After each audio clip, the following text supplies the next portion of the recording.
Paytm ಬ್ಯಾಂಕ್ನ licence ರದ್ದಾಗಿದೆ. ನಿಮ್ಮ ಹಣ ಸೇಫಾ? ಒಂದು ಕಾಲದಲ್ಲಿ ಭಾರತದ ಡಿಜಿಟಲ್ ಪೇಮೆಂಟ್ ನ ರಾಜ ಅಂತ ಕರೆಸ್ಕೊಂತಿದ್ದಂತ ಪೇಟಿಎಂ ಇಂದು ಒಂದು ದೊಡ್ಡ ಸಂಕಷ್ಟದಲ್ಲಿದೆ. RBI ಯಾಕೆ ಪೇಟಿಎಂ ಪೇಮೆಂಟ್ ಬ್ಯಾಂಕ್ನ ಮೇಲೆ ಕಟ್ಟುನಿಟ್ಟಿನ ಕ್ರಮ ತೆಗೆದುಕೊಂಡಿದೆ ಅಂತ ಗೊತ್ತಾ? ನಿಮ್ಮ ಹಣಕ್ಕೆ ಇದರಿಂದ ಏನಾದರೂ ಅಪಾಯ ಇದೆಯಾ? ಪೇಟಿಎಂ ಅಂದ್ರೆ ನಮಗೆ ಮೊದಲಿಗೆ ನೆನಪಾಗೋದು mobile recharge, UPI payment, ticket booking. ಆದರೆ ಪೇಟಿಎಂ ಪೇಮೆಂಟ್ ಬ್ಯಾಂಕ್ನ ಮೇಲೆ ರಿಸರ್ವ್ ಬ್ಯಾಂಕ್ ಆಫ್ ಇಂಡಿಯಾ ಒಂದು ದೊಡ್ಡ ಕ್ರಮ ತಗೊಂಡಿದೆ. RBI ಹೇಳೋದು ಏನಪ್ಪ ಅಂದರೆ ಹಲವಾರು KYC ನಿಯಮಗಳನ್ನು ಪೇಟಿಎಂ ಉಲ್ಲಂಘನೆ ಮಾಡಿದೆ. ಒಂದೇ ಪ್ಯಾನ್ ಕಾರ್ಡ್ನ ಮೇಲೆ ಸಾವಿರಾರು ಅಕೌಂಟ್ಸ್, ಸರಿಯಾದ ಕಸ್ಟಮರ್ ವೆರಿಫಿಕೇಷನ್ ಇಲ್ಲ, ಹಣದ ವ್ಯವಹಾರಗಳ ಮೇಲೆ ಮಾನಿಟರಿಂಗ್ ಕಡಿಮೆ ಆಗಿದೆ. ಇದು ಹಣದ ಅಕ್ರಮ ಸಾಗಾಣಿಕೆಗೆ ಅಥವಾ ಅಕ್ರಮ ವರ್ಗಾವಣೆಗೆ ದಾರಿ ಮಾಡಿಕೊಡಬಹುದು ಎಂದು RBI ಆತಂಕ ವ್ಯಕ್ತಪಡಿಸಿದೆ. ಆದ್ದರಿಂದ RBI ಪೇಮೆಂಟ್ ಬ್ಯಾಂಕ್ನ ಮೇಲೆ ಹೊಸ ಡಿಪಾಸಿಟ್ ಸ್ವೀಕರಿಸೋದನ್ನು ನಿಲ್ಲಿಸ್ತು.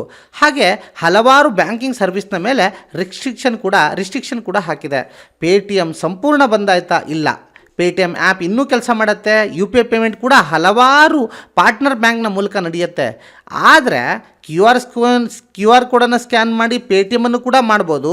ಆದರೆ ಹೊಸ ಅಕೌಂಟ್ ಪೇಮೆಂಟ್ ಏನು ಬ್ಯಾಂಕ್ ಇದೆಯಲ್ಲ ಅದು ಕೂಡ ಜನ್ರೇಟ್ ಆಗೋದಿಲ್ಲ. ನಿಮ್ಮ ವ್ಯಾಲೆಟ್ ಹಣ ಸೇಫಾ? RBI ಹೇಳಿದಂತೆ ಕಸ್ಟಮರ್ನ ಹಣ ಸುರಕ್ಷಿತವಾಗಿರಬೇಕು. ಆದರೆ ಯೂಸರ್ಸ್ ತಮ್ಮ ಬ್ಯಾಲೆನ್ಸ್ ಚೆಕ್ ಮಾಡ್ಕೊಳ್ಬೋದು, ಒಳ್ಳೆಯದು. ಇದರಿಂದ ನಮಗೆ ಪಾಠ ಏನು ಅಂದರೆ ಯಾವುದೇ ದೊಡ್ಡ ಕಂಪ್ನಿ ಆದರೂ ರೂಲ್ಸ್ನ ಫಾಲೋ ಮಾಡಬೇಕು. ಡಿಜಿಟಲ್ ಇಂಡಿಯಾ ಬೆಳಿಬೇಕಾದ್ರೆ ಟ್ರಸ್ಟ್ ಬಹಳ ಮುಖ್ಯ. ಈಗ ಪೇಟಿಎಂ ಬ್ಯಾಂಕು ಮತ್ತೆ ಕಮ್ಬ್ಯಾಕ್ ಮಾಡುತ್ತಾ ಅಥವಾ ಹೊಸ ಪ್ಲೇಯರ್ ಮಾರ್ಕೆಟಿಗೆ ಇದನ್ನೇ ಟೇಕ್ ಓವರ್ ಮಾಡ್ತಾ ಹೋಗ್ತಾರಾ? ನಿಮ್ಮ ಅಭಿಪ್ರಾಯ ಏನು ಅಂತ ಕಮೆಂಟ್ನಲ್ಲಿ ತಿಳಿಸಿ ಸ್ನೇಹಿತರೆ. ಇದೇ ರೀತಿ ಕರೆಂಟ್ ಅಫೇರ್ಸ್ನ ಒಂದಿಗೆ ಜಿಯೋ ಪಾಲಿಟಿಕ್ಸ್ನೊಂದಿಗೆ ನಿಮ್ಮ ಮುಂದೆ ಬರ್ತೀನಿ. Thank you.